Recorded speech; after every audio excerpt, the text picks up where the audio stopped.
Take a quick roll call. Jesse, are you back? I'm here. Hi, Jesse. Trevor, are you back? I'm here.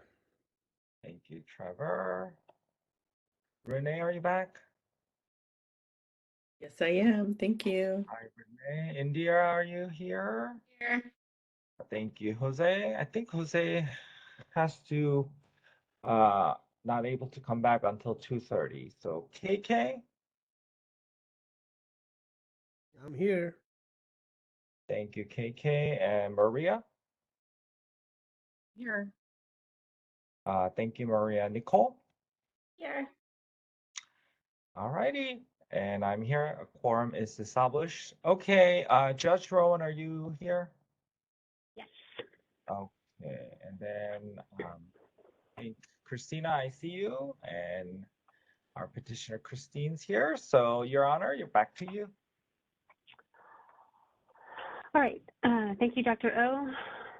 We are back on the record in the matter of Christine Lowe Blunt. Ms.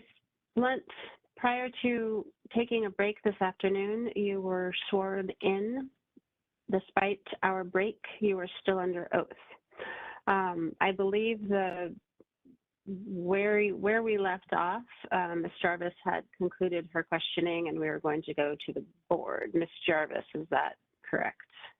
That's my recollection as well, and I have no further questions for Ms. Lowe Blunt. Thank you very much. Okay, let's go to the board then. Dr. O, I'll end with you and I'll pick up with Dr. Crowley. Dr. Crowley, do you have questions? Thank you, Your Honor. Yes, I do. So my first question is that you mentioned through counseling that you've identified tools to use to alleviate your stress. Can you give us examples of some of the tools that you utilize now? Yes, sure. So I've learned through counseling, some of my weaknesses were I tend to pile things onto my plate. I'm not very good in terms of delegating and not knowing essentially when to say no.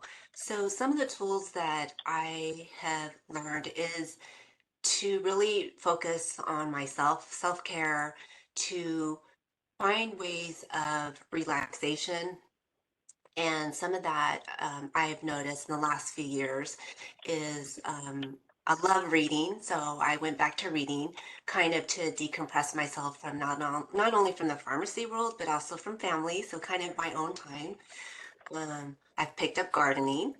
I've have found exercise has really helped. So whether it's daily walking or hiking, just to kind of some of that fresh air has really helped, even though it's been really cold, but it's really helped me.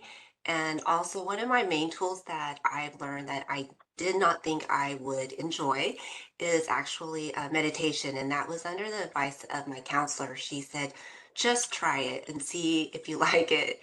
And I really do, because I found that just being in the present is really important. And it's definitely something that I have forgotten over the years.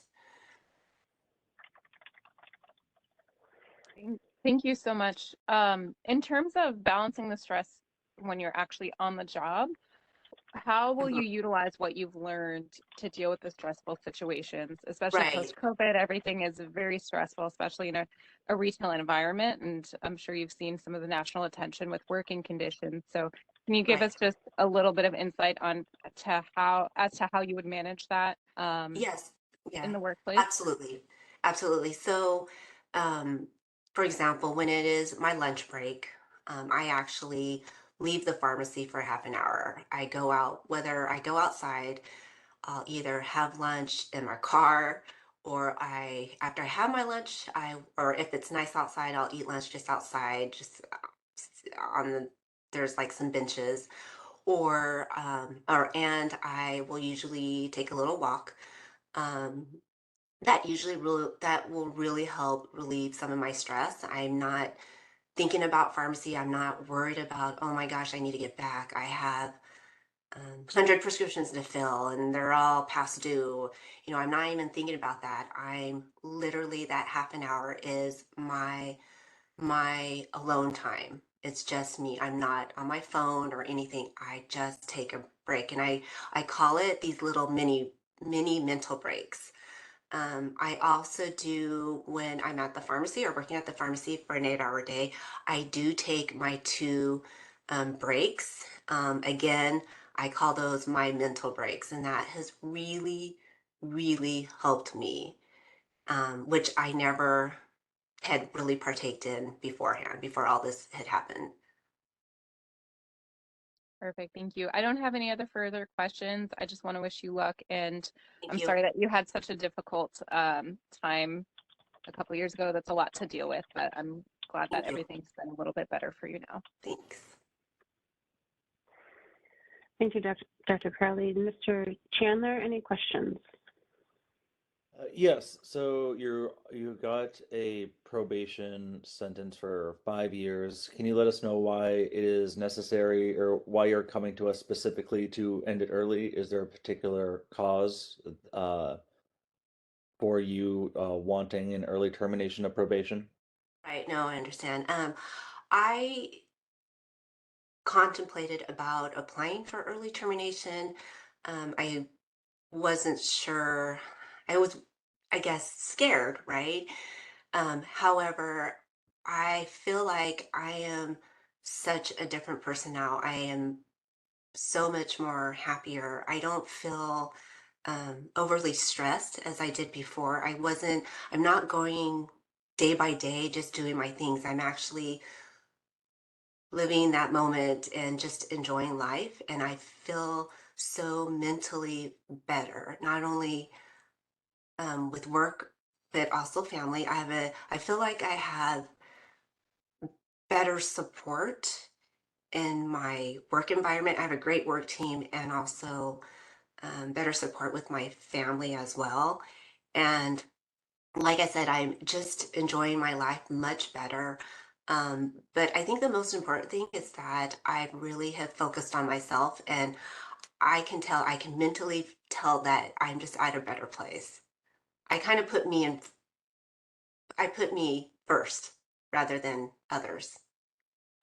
So would it be fair to say you're asking for early termination because not because of any particular necessity in your life, but because you feel rehabilitated and able to operate without probationary structure around you? Absolutely. Okay, thank you. Thank you, Mr. Chandler. Dr. Amendaris. This is Renee, and I kind of wanted to just clarify for since you'll see mostly Barker, it's Armandaris Barker. So just putting that out there in case it. I appreciate it. Thank you. Yeah. Yeah. Thank you so much for coming forward, and I know it's not easy talking to a panel of the board. So my question's very similar to Jesse's, and in terms of, what tools have you learned? So you've kind of described how you're able to do a lot of, I guess, what I would call like stress reduction techniques, taking a real break and just some, more enjoyable activities when you're off of work. But for the actual work environment, can you maybe tell us what tools you would use to manage those times where it is busy and it's not your break? And I think, those of us who work in a pharmacy, we know Right. things, like things are not sequential. Like you just get like a bunch of things all at once. And you don't want to shortcut anything. However, sounds like that may have been part of, your what had happened in the past. So can you talk a little bit about that, like strategies for stressful times? Yeah, absolutely. So now I'm able to, which I I have found was one of my weaknesses, was delegating, right? I wanted to do it all. I wanted to not only answer the phone, but be at the computer, but also be at the register when patients came in to pick up their prescriptions. I wanted to be in 3 places. And I know that that's unrealistic. And so through counseling, I've learned how to delegate. That was a big factor with me. And I had always had an issue with delegating, whether asking for help, whether asking the other pharmacist for help or asking a technician or clerk for help. I never could do that. Nowadays, I always do that.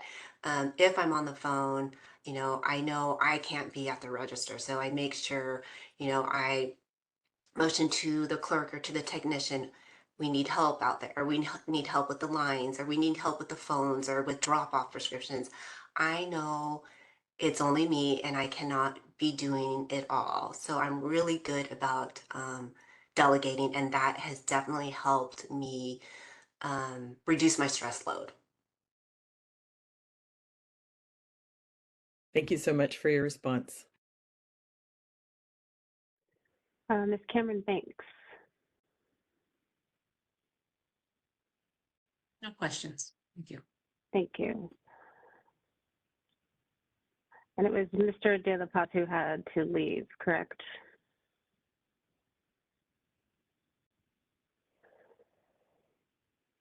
Take that as a yes. Mr. Jha, No questions, Your Honor. Dr. Sturpa, No questions, thank you. Dr. Thibault. Yes, hi, thank you. Hi, Dr. LoBlunt. Thank you for being with us today. My question was, this isn't the right word, but was this like a crime of opportunity? Like you saw that this drug kept being missing, and that was what kind of triggered you to think you could take this one? Or was it some external factor that led you to wanting to take this medication? So yeah, I mean, I thought at the time, I thought, okay, my irrational behavior or thinking was, this is easy. I'll just take a few tablets. And at the same time, I thought, well, it's perfect. It's the type of medication I need, more energy to be able to complete all my tasks and to feel like I was a complete person and be able to just finish all my daily duties, whether it was at work or at family or with family. Right. And do you use anything else for energy now? Caffeine, other I things? mean, yeah, I still drink, a cup of coffee in the morning.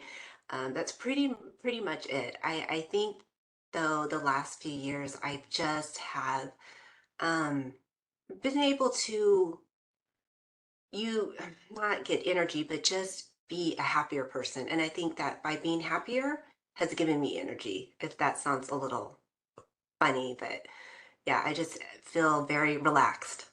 Yeah, sometimes it's not energy that we Right. need, it's that we need to refocus. No, Yeah. I understand what you're saying. Thank you so much. That's all Thank my you. questions. Thank you. Dr. O, any questions? Thank you. Just to confirm, Dr. LoBlunt, your supervised practice, where are you at now? Daily review? No, I'm at 25%. 25%. Can you just explain in your words what that means? 25%? The 25%. So I work with the pharmacy manager uh, about 3 to 4 days per week, and I am there 5 days a week. And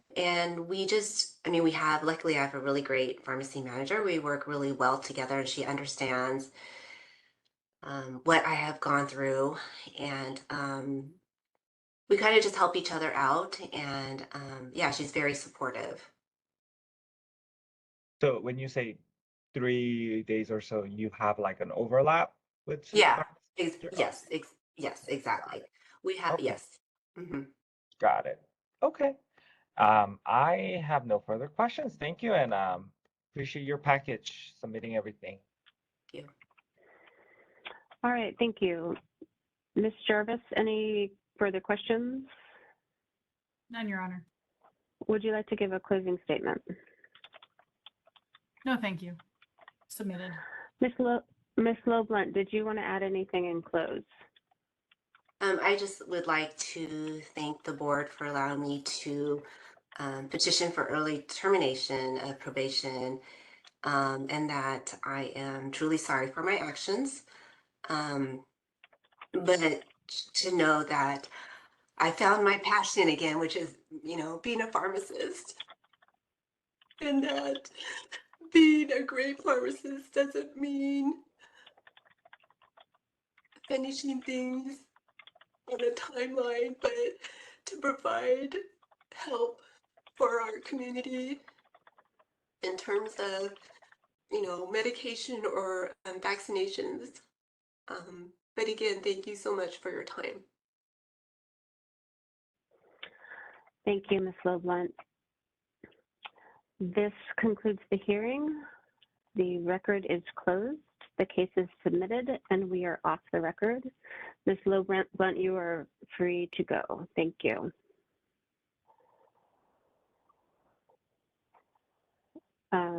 Dr. O, am I correct that we're just going to move on to the next one? We are ready to move on to next. Okay, I'm sorry. We're on the record in the matter of the petition for early termination of probation by Randy Ouellette. The OAH number is 2023-120327. My name is Heather Rowan. I'm an administrative law judge with the Office of Administrative Hearings. I've been assigned to preside over this matter. Prior to going on the record, we established that a quorum of the board is present. May I take the appearance of the Deputy Attorney General, please? Yes, good afternoon. I am Deputy Attorney General Christina Jarvis, and I am appearing here on behalf of the Attorney General for the people of the state of California. My role is not adversarial, but it is intended to protect the public interest. Thank you. Thank you. And on behalf of petitioner. I'm here. Randy. Okay.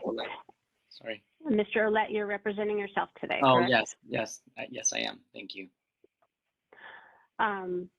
So as I said before we went on the record, I want to give you a brief overview of the hearing procedures.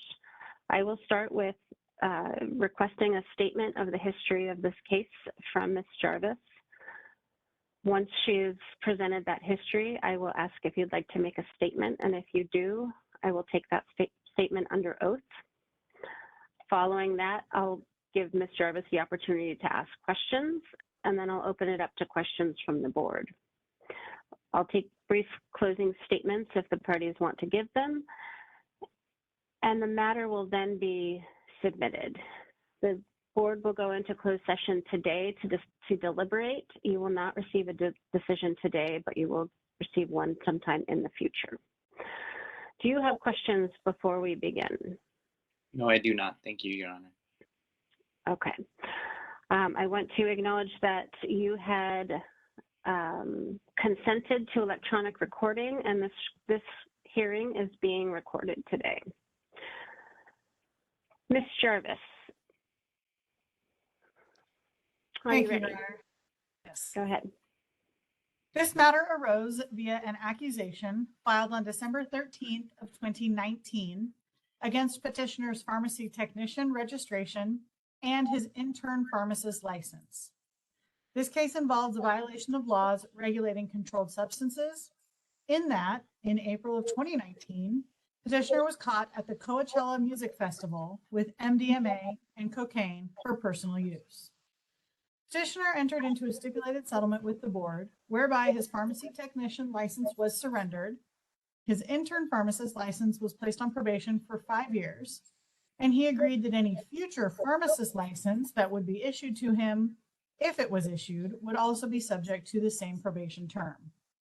This stipulation was adopted by the board and became effective on March 5th, 2021.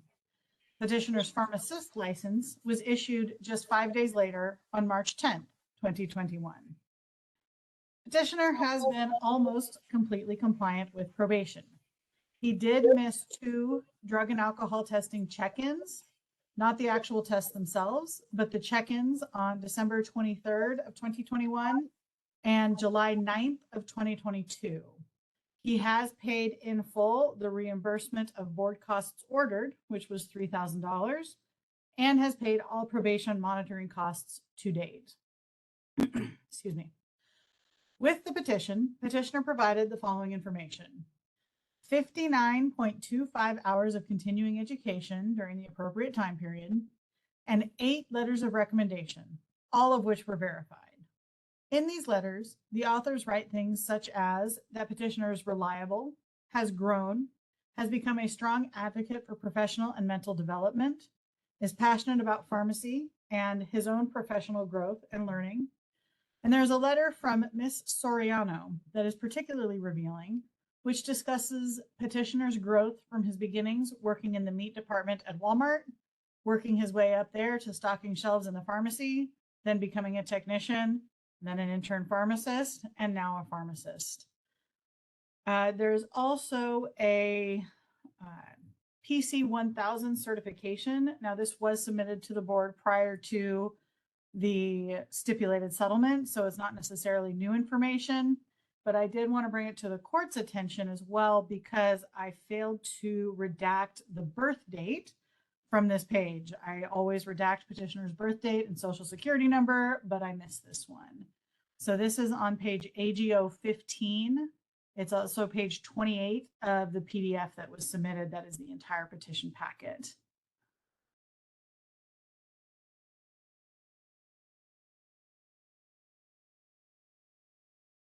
You are muted.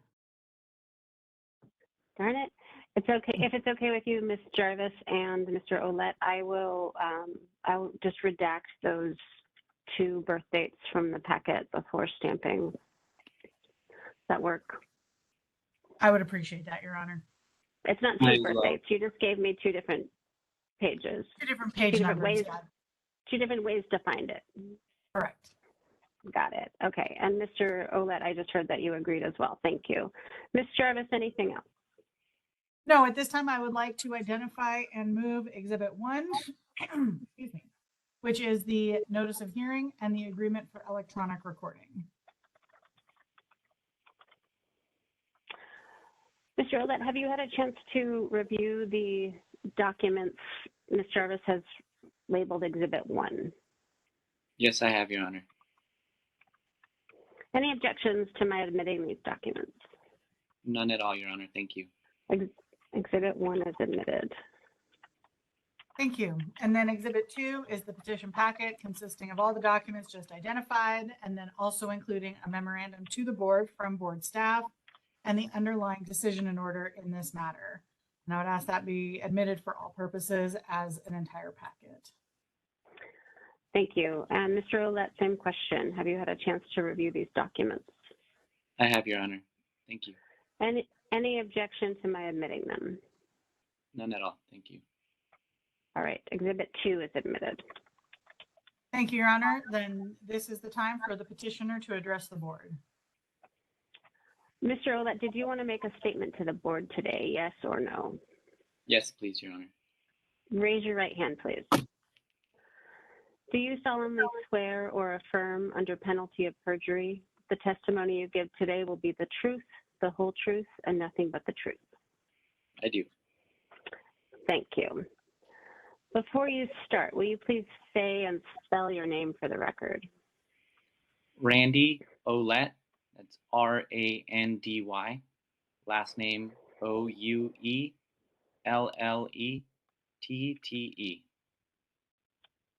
Thank you very much. Whenever you're ready, go ahead and start. Well, first, I want to thank the board for allowing me the opportunity to speak with you guys about my journey on probation and as a pharmacist. Like Ms. Jarvis said, as soon as I became a pharmacist, I started probation. So the event did happen while I was an intern pharmacist in Coachella. I received a ticket, which then I then pursued the PC 1000 program, which is a drug diversion program.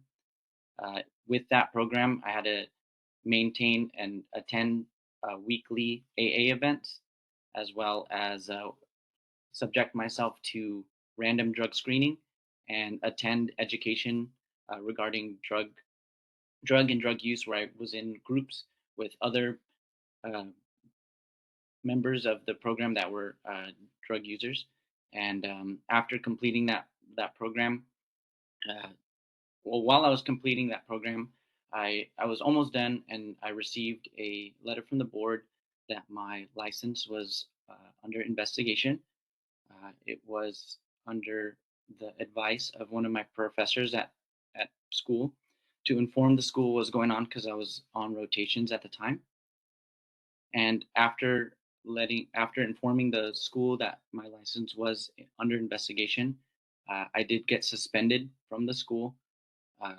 This all happened during kind of like the beginnings of COVID, so everything was really weird, and I'd spent the time just working. My work was aware that my license was on under investigation, but they were willing to work with me, and I kept working during that time. I was in constant contact with the school and the administrators, and they agreed to have me come back to complete my final 2 rotations so that I can graduate, in which I did. Um, Once I graduated, I was working as an intern at Walmart, where I had worked there for 11 years. And my district manager was well aware of what was going on. And once I got my license, and I submitted my packet to work to Walmart, my license went on probation, and they decided to let me go. So I was unable to work there after 11 years. As you heard, I was there since working in the meat department. So during that time, I was looking for another job, and I was focusing on my growth as a person, as an individual. I became very involved in reading and personal development. I started reading books daily, listening to motivational videos daily, some of which are Eric Thomas and Jim Rohn and Inky Johnson. All that started to develop my mindset of, because when I first got my ticket, I was kind of angry that it had to be like, of all the people at this Coachella that probably is doing the same thing as me, like, why me? But I realized that's a terrible mindset to have, and through my development of the reading and the learning of during this time of which I didn't have a job, I started to change my mindset a lot, and it started to begin my like a in growth spurt of how I see myself and how I see my circumstances, and taking ownership of what had happened to me. While this was happening, I was studying a lot. I was trying to grow myself as a pharmacist because I absolutely love working in pharmacy. I love being a pharmacist. I was then able to get a job at one of my previous rotation sites, where I was working for a while. And one time that I missed one of my check-ins was while I was at work, when I was working here. And just to provide information, it was a period of time when the COVID vaccines booster shots were rolled out, and I was doing hundreds a day, and I was working very long hours, and it one day I just forgot, and it's not an excuse. I take ownership. It's my mistake. This is my priority to maintain my license, but I just wanted to provide some information about what had happened on that day. During almost 1 year after my probation, I found out my dad had cancer, stage 4 cancer of the roof palate of his mouth.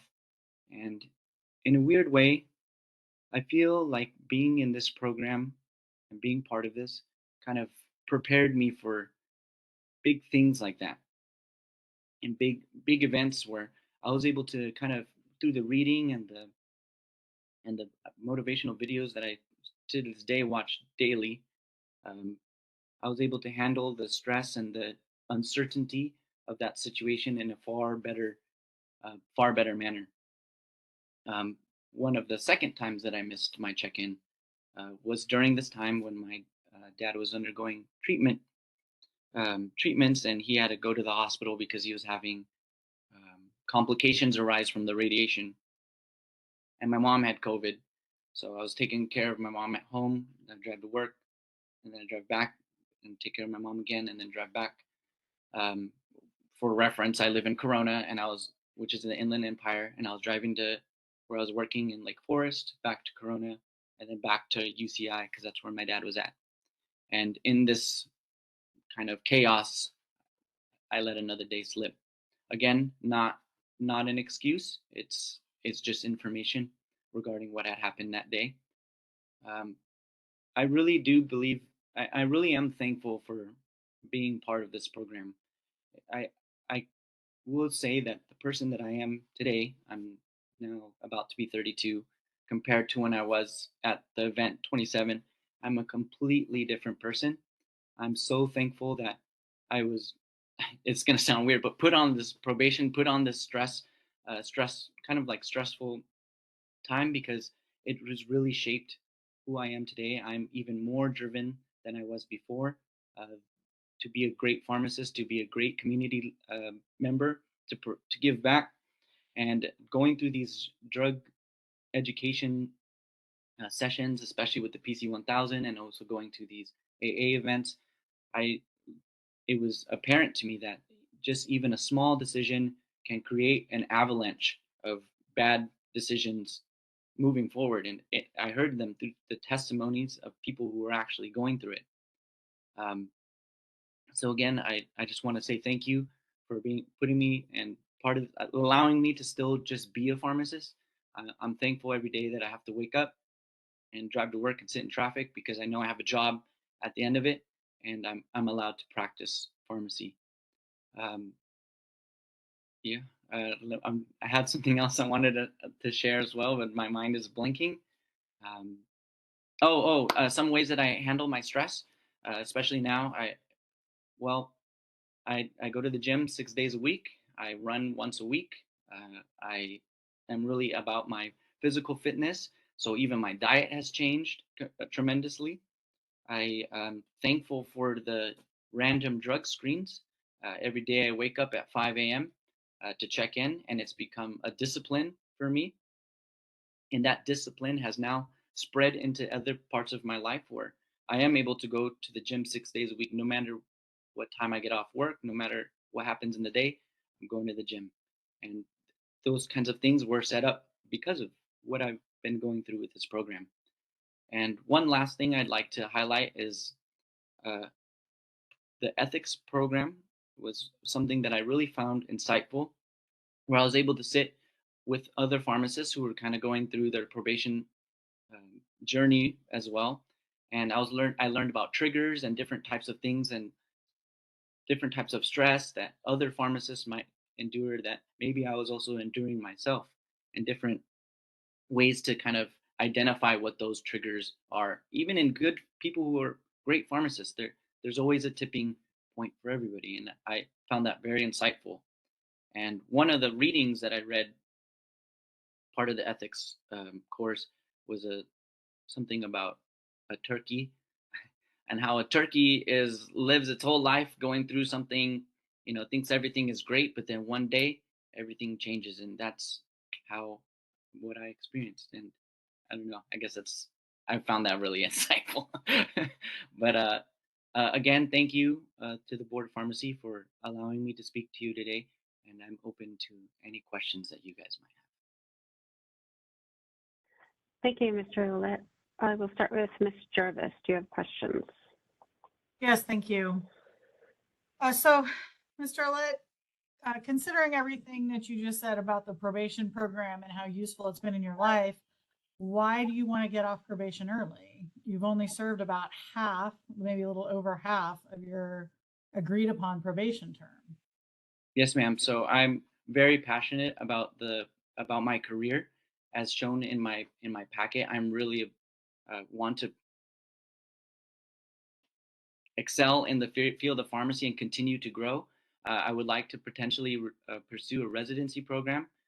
When I was in school, I applied for residency, and amidst my that's like while I was in school, that was my goal. And thank goodness I didn't get any interviews, because then I would have had to decline it. But now I'm setting myself up to potentially pursue that. I would really like to get an advanced practice pharmacist so we can license, so I can continue pushing what the scope of what pharmacists can do. I've met some great pharmacists that have ideas regarding having utilizing that kind of license and how we can continue to grow as a profession. So those are just some reasons why I would like for early termination. Now, at the time that you received this ticket for possessing MDMA and cocaine, am I correct that that was for personal use? It was a very small amount, so that's how it gets classified as personal use. I that day I did not plan on using it. I was bringing it in for other people that I was with that I no longer associate with. But yeah, that's how it gets classified as personal use. And I think the point is that you weren't selling it. Oh yeah, no, to concert goers. No, not at all. But at that time, so that was in 2019, you were in pharmacy school, correct? Yes, ma'am. So you knew the effect of these drugs on the human body. Yes, ma'am. And so why did you agree to carry these drugs into this festival for other people? Poor judgment on my part, a lapse of judgment. I was also drinking that day. So it was alcohol fueled poor decisions. I will say that this is a lifestyle and I don't ever want to return back to, especially hearing or my dad has cancer or I'm the sole, he can't work. I support them financially. I have a lot to lose if I ever go back to that, even surrounding myself around that. So not something I want to engage with. I'm sorry? Sorry.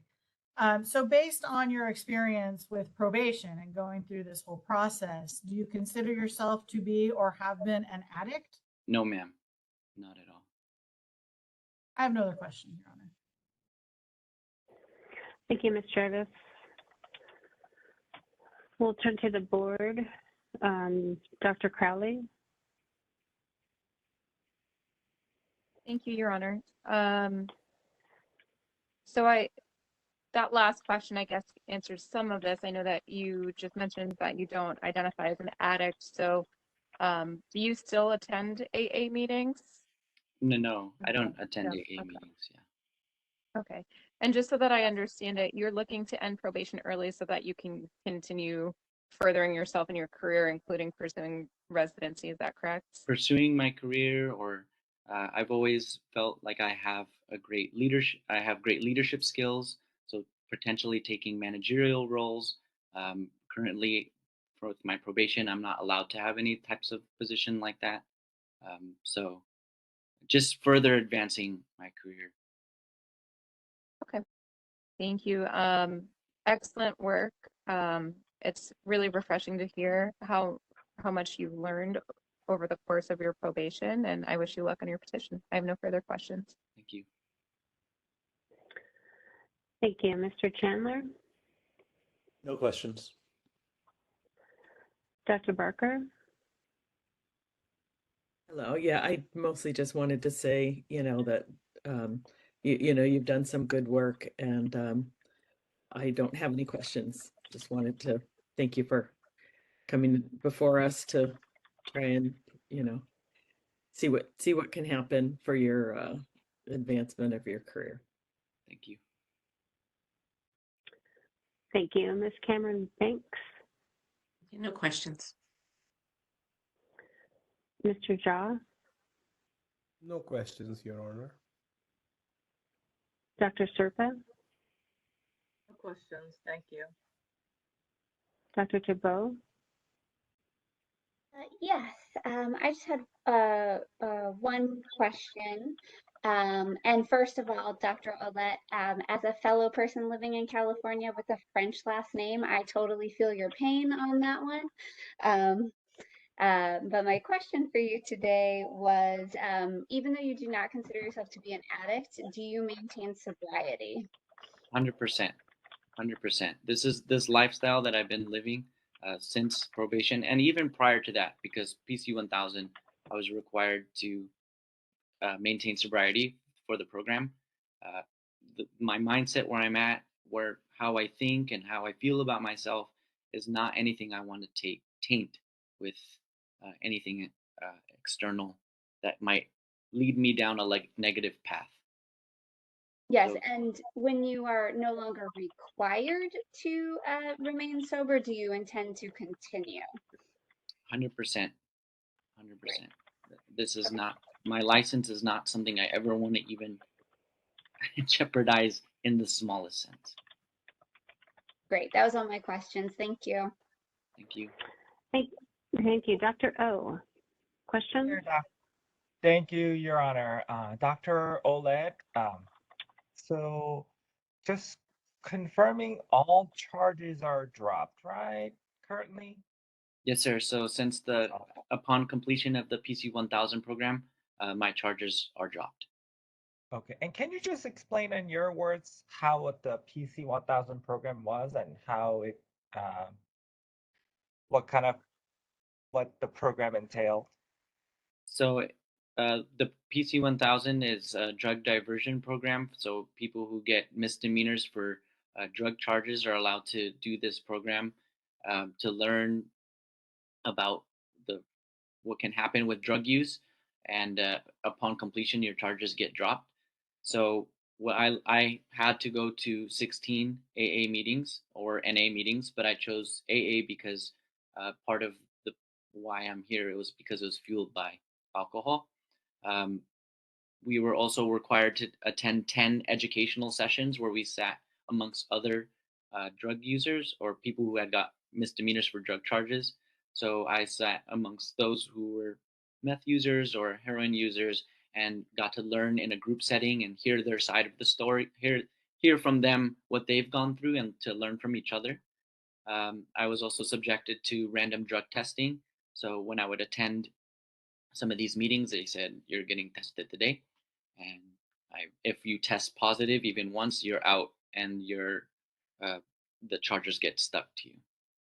So Okay. what I learned is that this, like I previously was kind of saying, small decisions can end up becoming big ones, or big ones with little ones have big consequences, kind of like what's happened to me. I also think it's important or to hear from others that had to go through tremendous amounts of stuff. Like when I was in the AA meeting, I heard stories about how they're still struggling to this day and the coping mechanisms that they use. And it was very, very insightful. In fact, I think all pharmacists at one point, or any healthcare professional, should at least attend these to hear from them the struggles that they go to, and not just by saying, hey, stop doing that, is not always a sufficient route. Thank you. Have you gone back to any concerts? No, sir, not at all. That Coachella was my first and my last, and I will never go again. Well, I think in life it's moderation. So hopefully you'll be able to find your life back in some way to enjoy. So good luck to you. And wish you the best. Thank you, Your Honor. Back to you. Thank you, sir. Thank you. Ms. Jarvis, did you want to make a closing statement? I do not. Thank you, Your Honor. Mr. Ouellette, do you want to make a closing statement? I just want to again thank the board for allowing me to speak with you guys today and for listening and the questions that you're asking. I'm very thankful for going through this program. It really has made me, and you probably hear this all the time, but you can see my bookshelf right behind me that didn't exist before this, and I really am thankful for going through this program. That little hammer next to my name really drives me more than I can even express. So thank you. All right, thank you. That concludes the hearing. The record is closed. The matter is submitted and we are off the record. And as I expressed before, the board will deliberate today, and you will get a written decision sometime in the future. Thank you very much. Thank you, Your Honor.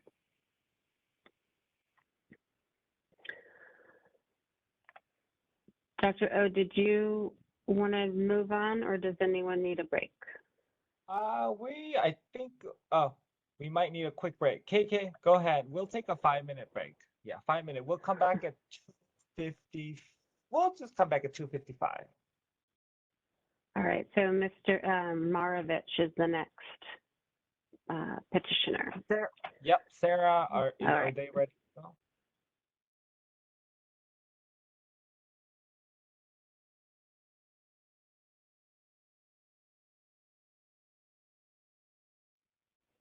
All right, thank you. Dr. O, anything before we move to the next petition?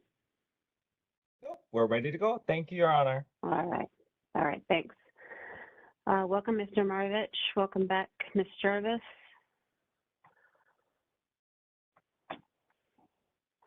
We are now on the record in the matter of the petition for reinstatement of Michael Marovich, OAH number 2023-120153.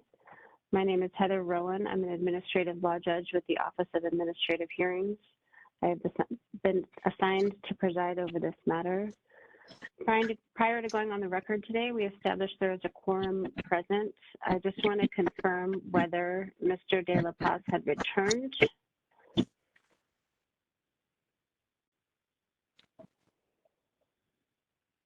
I see your name on there, but you're muted. So if you could just let me know, Mr. De La Paz.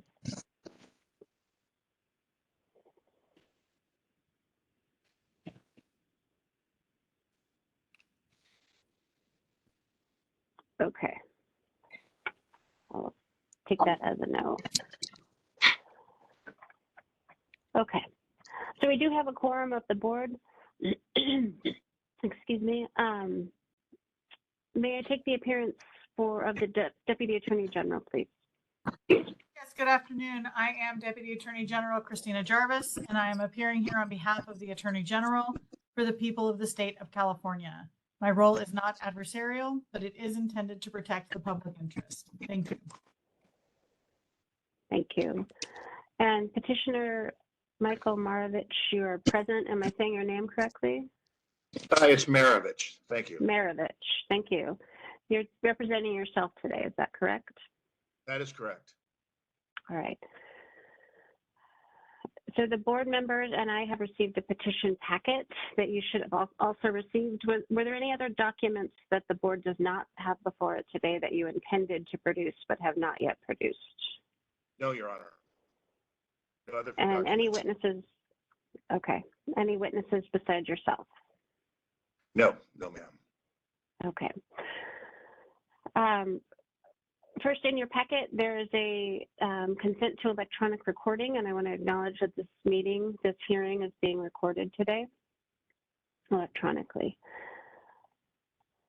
I want to give you a quick overview, Mr. Marovich, of the hearing procedure. It sounds, before we went on the record, you had said that you have been here all day, so you've seen some of the petitions that have come before yours.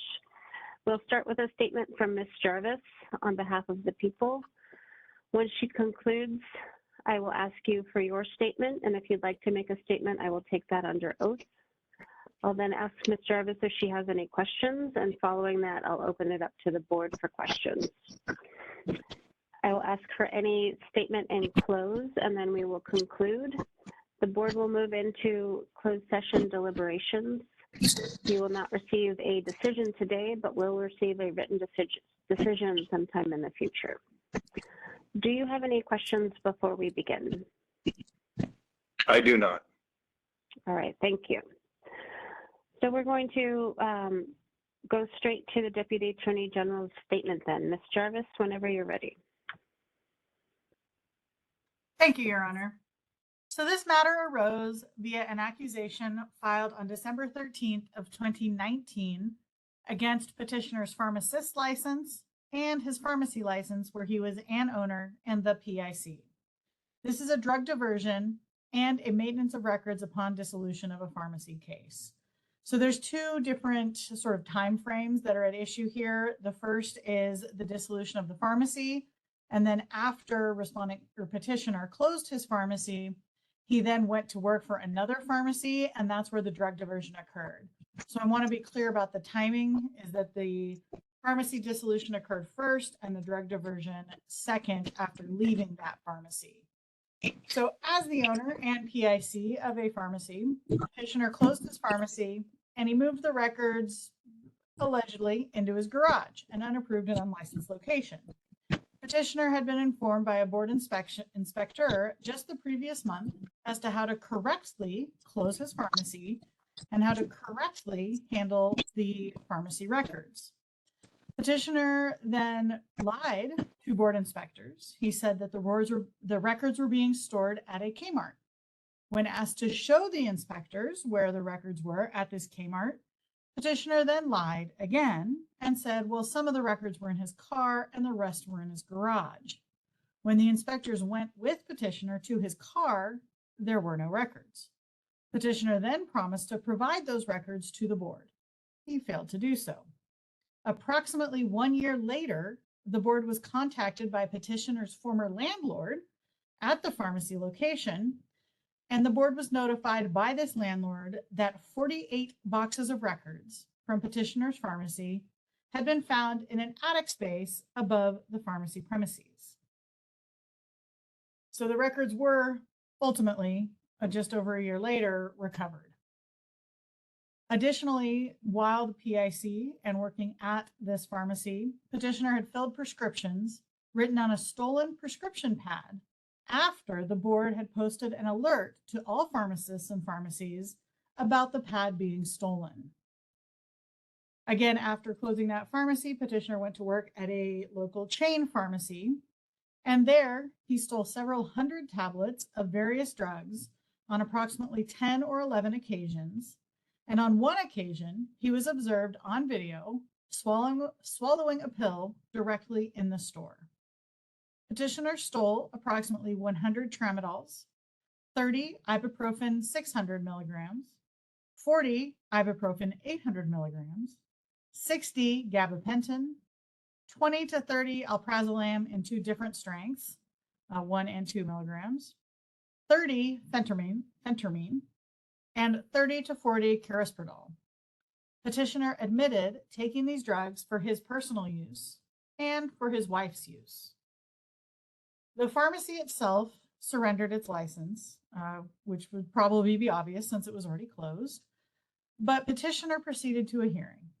That hearing was held on January 23rd and February 5th of 2020. The court in that case found that there was cause to revoke petitioner's license due to him repeatedly lying to board inspectors, attempting to subvert the board's investigation, filling fraudulent prescriptions, and stealing and possessing controlled substances and dangerous drugs from his employer. Additionally, the court ordered that petitioner pay $43,522 in cost recovery as a condition of reinstatement. The board adopted that decision. Now, with the petition, petitioner provided the following information: 32 hours of continuing education, all taken in June of 2023, and 5 letters of recommendation, all of which were verified. Petitioner provided a personal statement in which he states that in 2019, he abused his authority as a pharmacist by stealing the drugs previously referenced, that he was unaware of the consequences that would follow, and that he lost his home and marriage due to his actions. Petitioner did not at all address the closure of his own pharmacy, his lies to the board inspectors, or his failure to appropriately handle pharmacy records in his statement. The letters of recommendation include petitioner's supervisor at the time that he was stealing the medication, who states that he would rehire petitioner as a pharmacist if he was able to do so. Another pharmacist stated that he is aware of the issues that led to petitioner's revocation. But then in his letter, in the content, he writes that the petitioner simply did not send the records from his pharmacy to another pharmacy within the time allowed by law. Now, when board staff verified this letter, this pharmacist also said, well, it is a tricky law after all. There was no mention of the fact that he actually did not send the records at all, or that he had lied to board inspectors on numerous occasions about them. At this time, I would like to move as Exhibit 1, the notice of hearing and the agreement for electronic recording. Mr. Maravich, have you had a chance to look at the document that Ms. Jarvis is presenting as Exhibit 1? You're on mute, sir. Yes, I have looked at the documents, Your Honor, yes. And Do you Your have Honor, any may I correct myself? I apologize. Yes. It also has, so I have the agreement for electronic recording, the notice of hearing. I also have the license history certification and the memorandum from board staff to the board, all in Exhibit 1. So additional documents. Okay, thank you. Mr. Maravich, do you have objections to my admitting these documents as evidence? I do not, Your Honor. Exhibit 1 is admitted.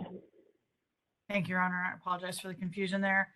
Then Exhibit 2 is the petition packet consisting all of the documents just identified and the underlying decision and order.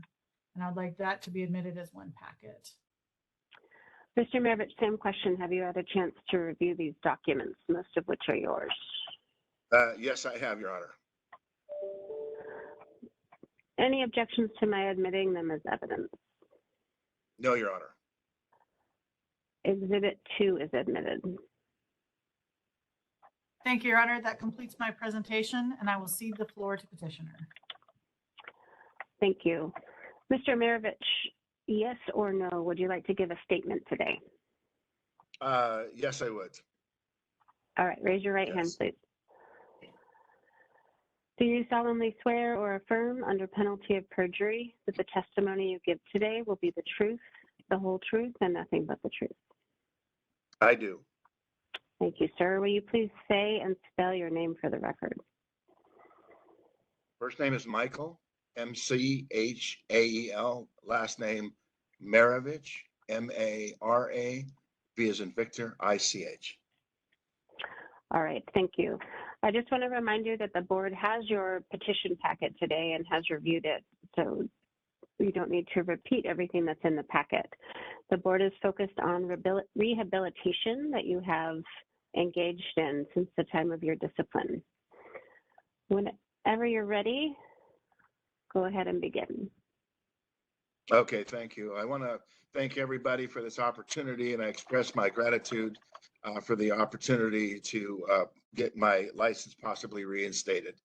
I want to start by saying that the time has allowed me to understand the gravity of what I've done and also to learn who I truly am. I didn't want to be defined by my actions in the past, but be remembered by the good that I could do and will continue to do. And as I did for 23 to 24 years prior to these allegations. I began the journey after hitting bottom. I began my journey by reading and listening to dozens upon dozens of ebooks and sermons from authors such as Alan Watts, Neville Goddard, Wayne Dyer, Dr. Joe Dispenza, and many more. I learned the practice of meditation. I dug deep into my soul to search for answers to find out who the true me was and why I had done the things I'd done. And that person is a person that is grateful for life and respects others, a person that does not lie, cheat, steal, or a person that does good. I am thankful for where I'm at today and would not have arrived here unless I had hit my bottom and had also disappointed many people along the way, especially those people who are closest to me. But I've learned some valuable lessons. I have so much left in my life and my practice of pharmacy, the pharmacy, which I do love very much. I look forward to the day when I will have that chance to help people like I have done in the past for 25 years. I'm not looking just to go back to work, but to rectify the situation, to become a leader in the practice of pharmacy, to set a positive example, and I'm ready to do that, and I can do that.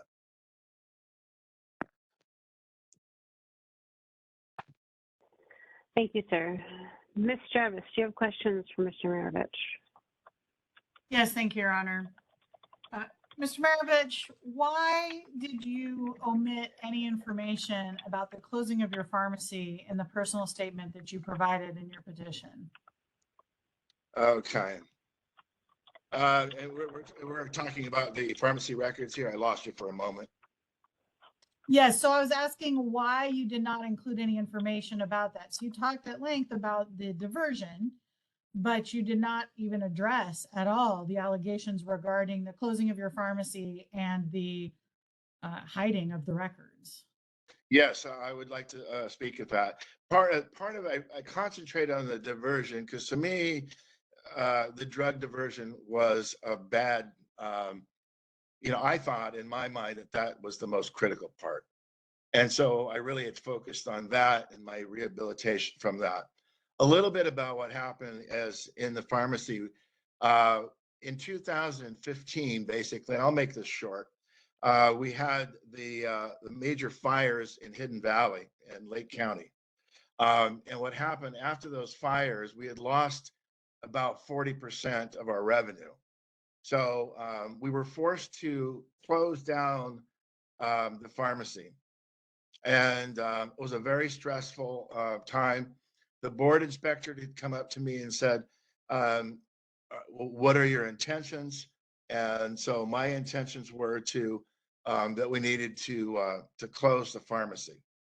So what I had tried to do is I had called all of the pharmacies in the area and see if they were interested in buying the records. And at that time, a lot of the records were really diluted. They weren't worth much because a lot of patients had already transferred out. So the next thing was the pharmacy records. I had contacted all of them in the area. There was Walmart, there was Moran's Pharmacy, there was about 3 or 4, Hidden Valley Pharmacy at the time, and nobody would accept the records. So I didn't know what to do with the records, and we were forced to close. So I talked to the board inspector. I believe it was by phone. I think there is some documentation. And I said, I don't know what to do with these records because nobody will accept them. And she had told me that the board cannot mandate that these records go to a specific pharmacy. She said, what you might want to do is you might want to, pay them. So I called back a couple of the pharmacies in particular and said, I would be willing to pay a storage fee for it to you if you would store these records for me. And nobody was interested. I maybe because it was a liability, I don't know. But I had made every attempt to properly transfer these records. So what I had done is I had taken the records and I had moved the records to my home, took them out of the pharmacy, relieved my home. They were in the garage. And then what happened is, and I did mislead the board, but what happened is I had soon after got a job working for Kmart. And so once I got to Kmart, I thought, well, this is a great opportunity for me now to bring the records over. And the big mistake that I made is I had assumed that my district manager would allow me to bring those records over because they needed help. So I had signed an affidavit and faxed it to the board saying that the records were at the Kmart, which in fact they were not. But I was very confident that my district manager would allow that. After I had done that, I contacted my district manager and said, I have all these records from Hidden Valley Pharmacy. Can I transfer these over to Kmart? And he told me absolutely not. So I was stuck. So when the board had come over to Kmart, the records weren't there. And I think I said partly in my car and partly at home, all the records were kept at home in the garage in a safe place. And I know that that's not correct way to do things, but that's what happened. So when they came there, the records were not at Kmart. They weren't in the car. They were at the house. They were at the house a little longer than I wanted them to be because it cost quite a bit of money to shred these large amounts of documents. So I didn't have the money. So I think I did half of it, and then I did half a little later. But all of the documents were all kept in a safe place, and eventually they were all shredded. I did get a notice from the board about pharmacy records being left in the attic. Now, I had no idea there was a pharmacist that was at that pharmacy prior to me who had passed away. And apparently all of these records were left up in the attic, which we had no idea they were there because most of all of our records we had cleaned out. So once I heard that from the board, we went over there and removed those records, and those records were destroyed.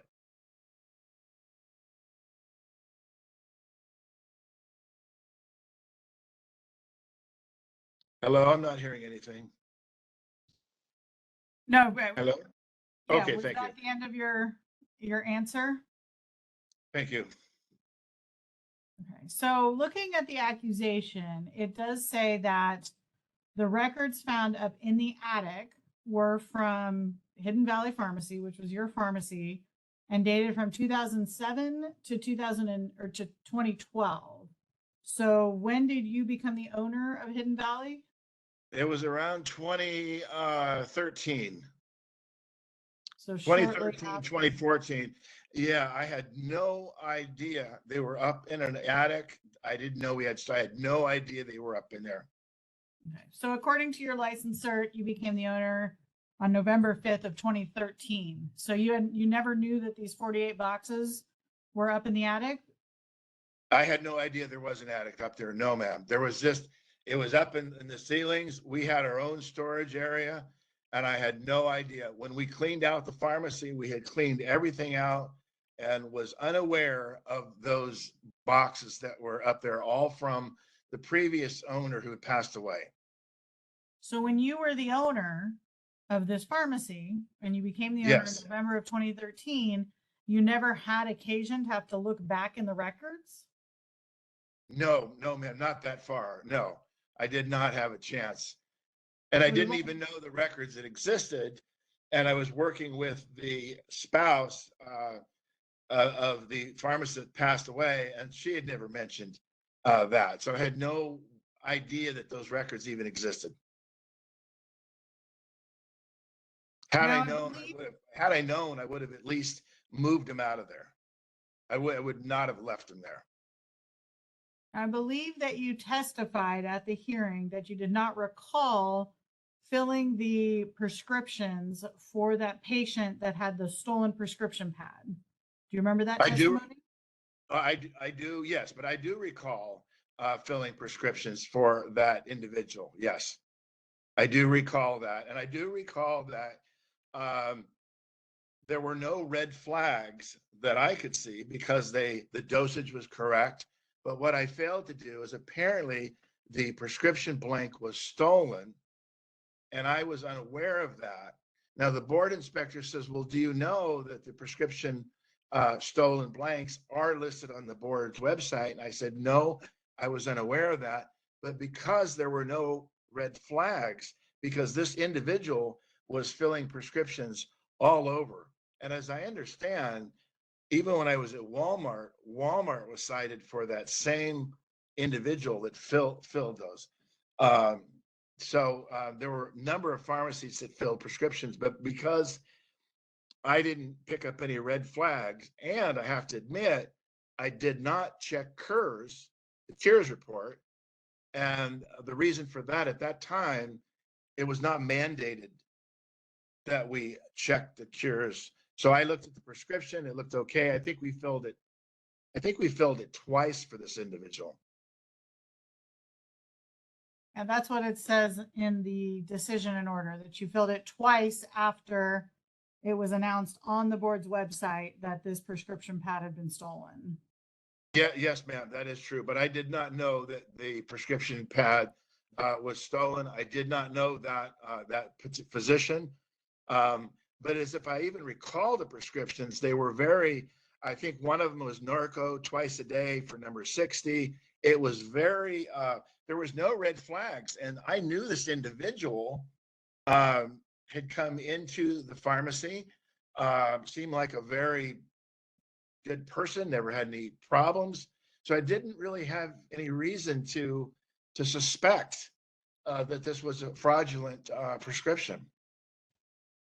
So at that time, would it be fair to say that you did not make it your practice to check cures before dispensing controlled substances, and you did not make it your practice to review the board's website for the information that is available there? Yes, ma'am, I would say that is true, yes. After you discovered these issues when you were working at, I believe, Walmart, did you start making it your practice to check cures or check the board's website? You absolutely check cures, because that was something that that we were required to do. That's something we did regularly. As far as check the board's website, no, ma'am, I can't recall that I went back to check the board's website, only because I don't think I had a particular incidence where I thought there might be a fraudulent prescription. But cures, I was very much involved in cures, yes. So if you were to be reinstated and you were to be filling a controlled substance prescription today, would Yes. you think that it was within your purview as a pharmacist to check all of the information that's available to you before filling that prescription? Absolutely. There's no doubt today that I would make sure that I would look at all the resources that were available to me. Cures is a great, I mean, it's really important, especially for patients that are filling controlled substances in other pharmacies, and they do that. I would absolutely make that a practice, an absolute. Would that include the board's website? Absolutely. I was unaware that as far as the frequency of that would be something that I would, need to make a point of doing that. I was just unaware that it was posted. So I would absolutely make that a point to do that. Now, with every single controlled prescription, that would be difficult, especially if I'm working in a pharmacy and we're filling hundreds. But I would say on a regular, timely basis, whether it be twice a week, once a week, yes, that would be part of my practice. In regards to the diversion, you stated that you had taken some of these drugs for yourself and some of them for your wife. Do you recall, as you sit here today, which drugs you consumed versus your wife? Well, actually, I had taken something for my wife that was having some anxiety and some back issues. She rejected those and did not take those prescriptions. I don't know what I had done with them. I think it was Xanax and the Soma or whatever. I believe I had just gotten rid of those. My prescriptions that I was taking really was the tramadol that I was taking. And I was seen on camera multiple times, taking it either and putting it in my pocket. And yes, I admit to doing that. And as far as the ibuprofen, now I want to state that during the when the supervisors, when I was brought into the room and they talked to me, it was a very, very stressful time. And I believe that I had admitted to a lot of items that I didn't do. I almost wanted to say, hey, I just want to, get this over and get it done. So the tramadol, yes, the ibuprofen, yes. As far as the Neurontin, I never recall taking Neurontin or phentermine. I noticed that there were some pills that they were missing. They looked at the cameras, and the only thing that they had ever found was me going to not actually showing the tramadol, but where the tramadol was. And of course, I admit to doing that. So the other items, I have never taken a phentermine or I've never taken a Neurontin, but I did admit to a lot of those things in the interview with the Walmart folks. So as you And- sit here today, you would admit to the tramadol, the 2 ibuprofens, the alprazolam? No, I did not ever take alprazolam. That was something the only thing that helped me, and we can discuss that, was the tramadol, not the alprazolam. I took the alprazolam, I believe, one time that I thought it would help my wife who had some anxiety. And what happened is because she had rejected that, she had any time asked me to do that for her. And when this came out on a written, the accusations became written. She had divorced me. What about the Caresperdal, the Soma? That one either. No, I have not. It was just the tramadol was the thing that for me, it helped me. It wasn't so much for pain. I know, and other folks have talked about stress. Part of it was stress or workload or having some relationship issues. I think I do not consider myself an addict at all, because after I left the pharmacy, I was able to, I think I refilled it once or twice, to be able to quit that. And today, I'm completely drug free. I've changed so many things in my life. Become more spiritual. I work out. I don't take anything for pain. I don't drink alcohol. I don't smoke cigarettes. And that's the thing that I want to do to, I'm 65. I have a 9-year-old daughter, and I want to instill those virtues into her. And I know for 23 to 24 years, I was an excellent pharmacist, pharmacy manager. And it wasn't until that particular time that I used some very poor misjudgment, and I got off my way. And I've reconciled those within myself. That's not the individual who I am, and I want to be a leader in the future of the practice of pharmacy.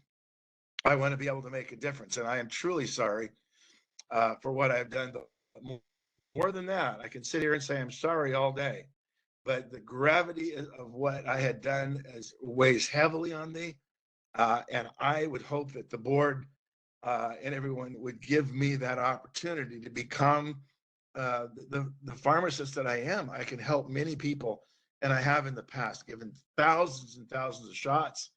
I've helped many, many people in the 23 and 24 years, and I just don't want to end it this way. I mean, I'm not ready to retire, but I just have so much more to do. You just testified that you are not an addict. Have you attended AA or NA in order to sort of ascertain that for yourself? No, I have not. I was able to stop the medication without any physical issues. I did feel a little bit strange for a couple of days, but I don't have an addictive personality. I don't believe I was physically addicted. I think if anything, the tramadol had more of a mental effect for me. I thought that I could work longer hours. I could do a better job. I in no time felt I was intoxicated or felt that I physically needed to have the drug. So I did not, no, I did not attend any AA or NA or anything like that. And until this time, I don't even drink alcohol. And have you done anything since your license was revoked in regards to sort of ethics classes, continuing education in ethics, decision-making, anything along those lines? Yes, I thank you for that opportunity to express that. I've been very, very active in the past 3 years to change my life. I have taken ethics class. Well, let me start off. I started off after I lost my license by getting a guard card. So I worked as a security guard in the hospitals, in the emergency rooms. And so I was responsible for a lot of times $1 million worth of property and also people and patients' safety. After getting the guard card, I received a license as an occupational license to sell manufactured homes. I did that for a while. And then I got my real estate license. So I've been fairly successful in real estate, helping people to manage one of the largest assets in their life, and they've done that with trust through the National Association of Realtors. I took an ethics course. It was required, and I would be willing to take any other ethics course that the board may have. I'd be willing to pay back all expenses that have incurred through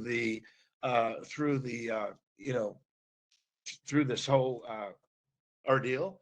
And I'd be willing to do any of that if I have a chance just to get back. Thank you. At this time, I have no further questions. Thank you. Let's turn to the board for questions. Dr. Crowley. Thank you, Your Honor. I know you said that you don't identify as an addict, so I'm assuming that the answer is probably no, but do you have a sobriety date?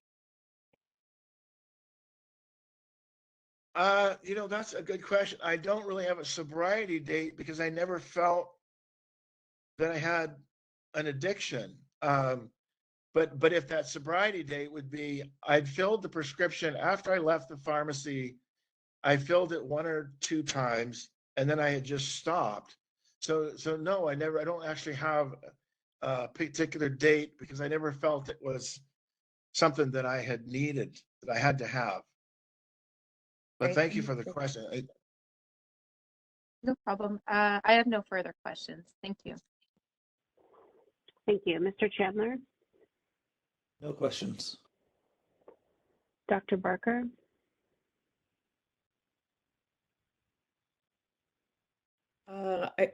So I do have a question for you, Dr. Marovich.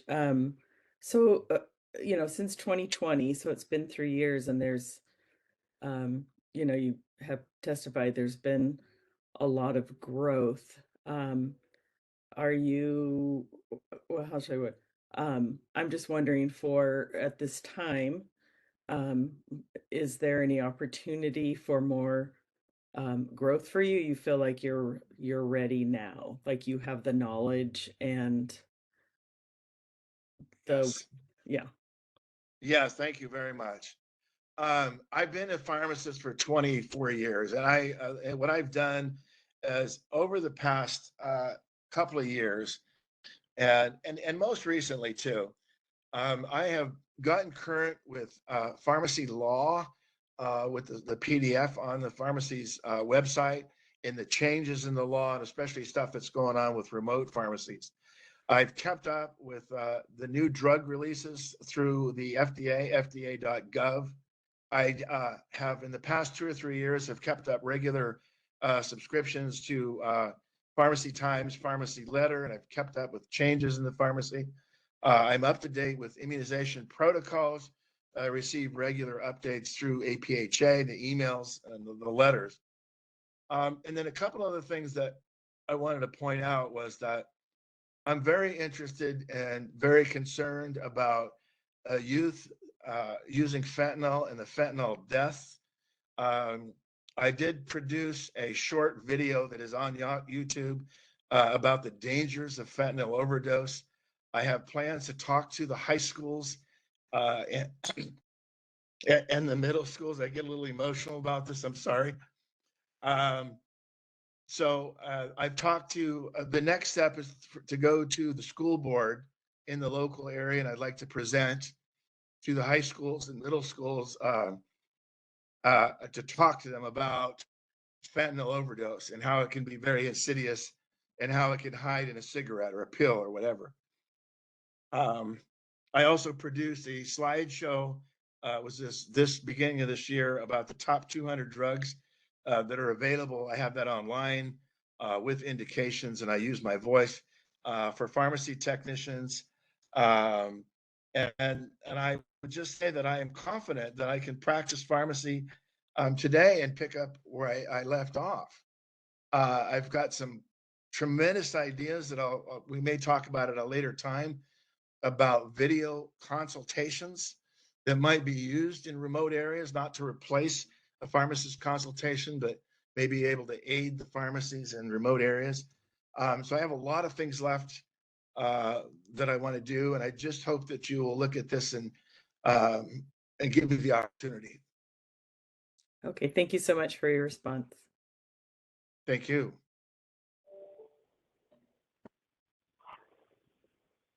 Ms. Cameron Banks, No questions. thank you.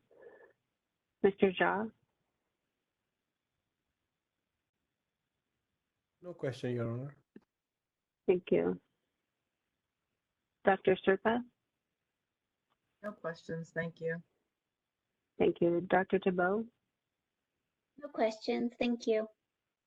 thank you. And Dr. O. No questions, Your Honor. Thank you, Dr. Marovich. Good luck with your petition. Thank you very All right. much. Thank you. Ms. Jarvis, did you want to give any closing statement? Yes, Your Honor.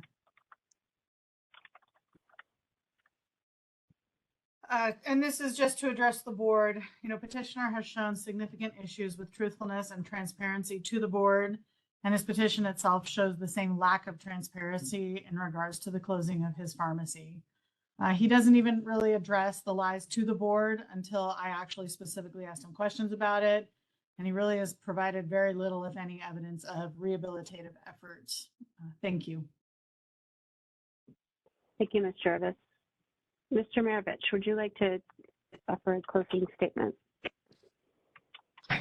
No, I would just like to thank you very much for this opportunity. I express my gratitude to all of you for taking this time on my behalf. And that's all I have. Thank you. Thank you, Mr. Marovich. As I said previously, the board will go into closed session and you will receive a written decision at a later date. The record is closed. The matter is submitted. We are off the record. All right, Mr. Marovich, you're free to go. And Dr. O, I turn it back to you. Thank you, Your Honor. We are all through our petitioner cases. With that, I'd like to thank all members of the public for your participation today. As indicated on the agenda, the board will now convene in closed session. Adjournment for the day will immediately follow closed session, and there will be no other items of business discussed. Adjournment may not be broadcast. Members of the public, thank you for joining the meeting today. Your Honor, if you could just stay right there. And then we just need Judge Gavin as well, all shuffled into our closed session. And we will see you all there. In about 5 minutes, we'll start at 3:50. 3:50, we'll start closed session. So we'll see you all back at 3:50. Thank you. Thank you all for your time and attention today. Have a good one. Thank you, Thank you. Christina.